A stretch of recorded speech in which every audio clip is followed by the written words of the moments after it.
Claro, aqui está a tradução para o português brasileiro do trecho fornecido, com o nome Isabela mantido.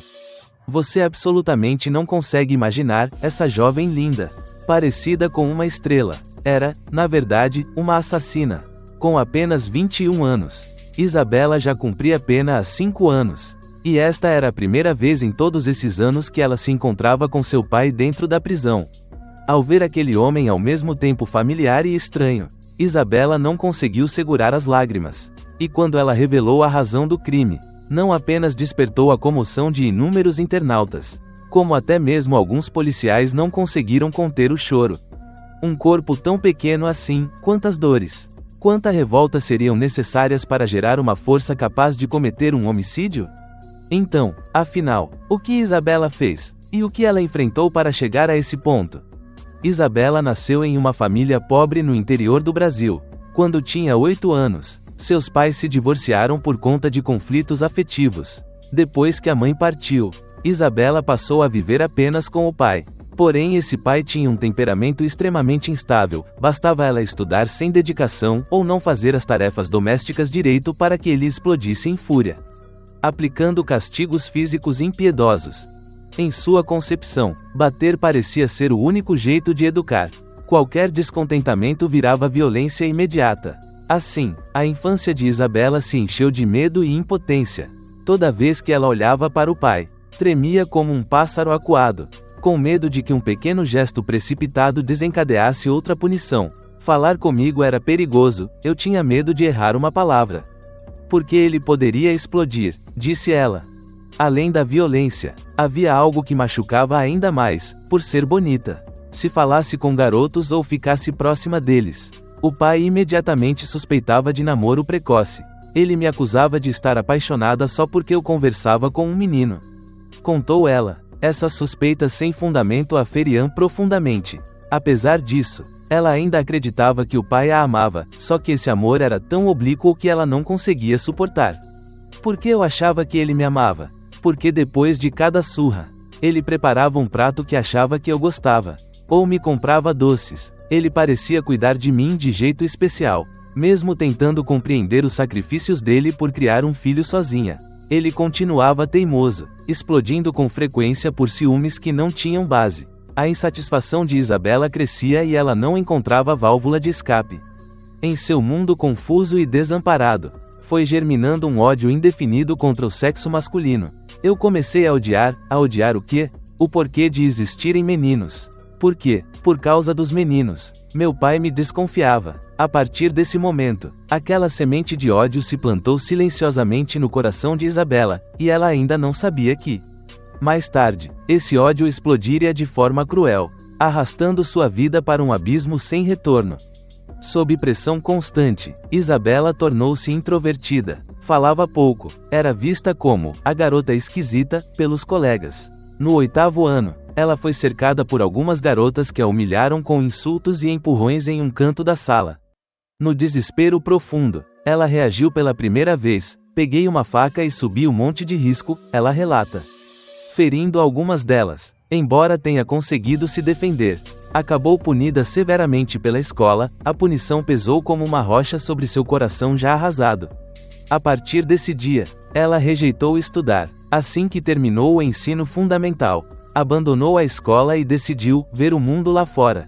Para ganhar dinheiro, mudou-se para a cidade, cheia de expectativa por conseguir um emprego e começar uma nova vida.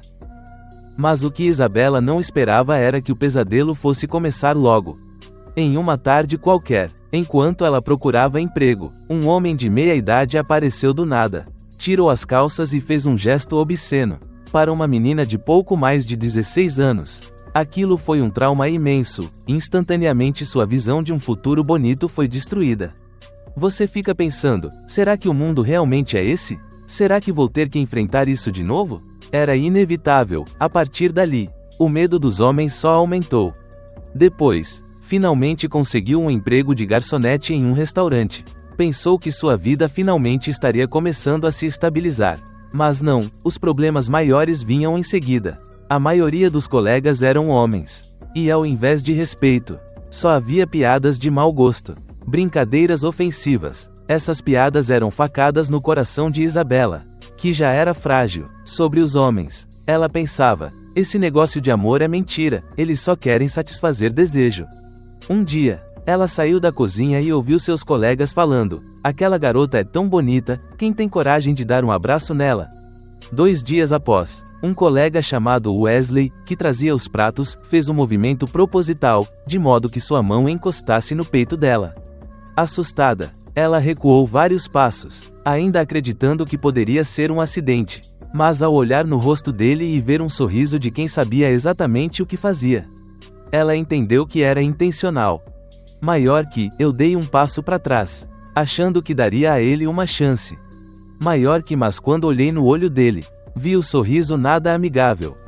O Wesley não só não se desculpou, como foi além e tocou-a de novo. Nesse momento, Isabela se sentiu completamente derrotada. Aquilo já não era mais uma simples brincadeira, era agressão sem limites. Medo e fúria se entrelaçaram densamente em seu interior, quase tirando sua sanidade. Para escapar desses atos permanentes de assédio, Isabela tomou uma decisão drástica, decidiu raspar a cabeça. Raspei tudo, então, parece que nem mais pareço uma menina. Talvez assim parem de pensar besteira sobre mim, pensou ela. Achou que, tornando-se menos feminina, os colegas parariam de assediá-la. Mas não, eles não só continuaram, como aumentaram ainda mais os insultos e provocações, uma após outra, empurrando-a até o limite. Ela não entendia por que todos pareciam agir contra ela, querendo empurrá-la para o fim. É só começarem a brincar que todo mundo entra junto no trote. A sensação de estar abandonada pelo mundo inteiro fez Isabela retornar àquele passado de infância, de violência, de dor, de solidão. No ápice do desespero e do medo, uma ideia louca tomou conta da mente dela: se vocês vão me machucar, então eu ataco primeiro. Naquela noite, quando Wesley dormia, Isabela pegou uma marreta, martelo, e se aproximou. Em seguida, despejou toda a dor e revolta que guardava. O crime se consumou. Depois da morte de Wesley, Isabela se entregou voluntariamente à polícia.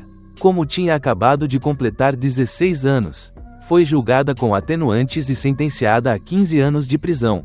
No presídio feminino, ela recebeu boa recuperação, e lentamente reconheceu seu erro. Sinto-me muito arrependida, não importa o que ele fez. Ele não merecia morrer. Esse remorso vou levar pro resto da vida. A análise desse caso revela que o caminho de Isabela não foi determinado por apenas um evento isolado, foram as falhas no ambiente familiar. A educação violenta do pai, a sucessão de abusos e humilhações pelos homens ao seu redor que a empurraram para o abismo. A dor prolongada e o sofrimento transformaram seu coração puro em algo distorcido. E ela, naquele desespero, cometeu um ato irreversível. Felizmente, no cárcere, ela encontrou pessoas boas que a ajudaram a reconstruir-se, gradualmente recolher a vida. Graças ao bom comportamento, sua pena foi reduzida e agora ela está livre novamente. Hoje, fora das grades, espera-se que Isabela possa deixar totalmente para trás as sombras do passado e corajosamente abraçar uma nova vida. Se você quiser, posso adaptar esta história em formato de roteiro para vídeo no YouTube, com narração envolvente. Marca de tempo, Hulk, etc. Ben Muon e o Vai Kong?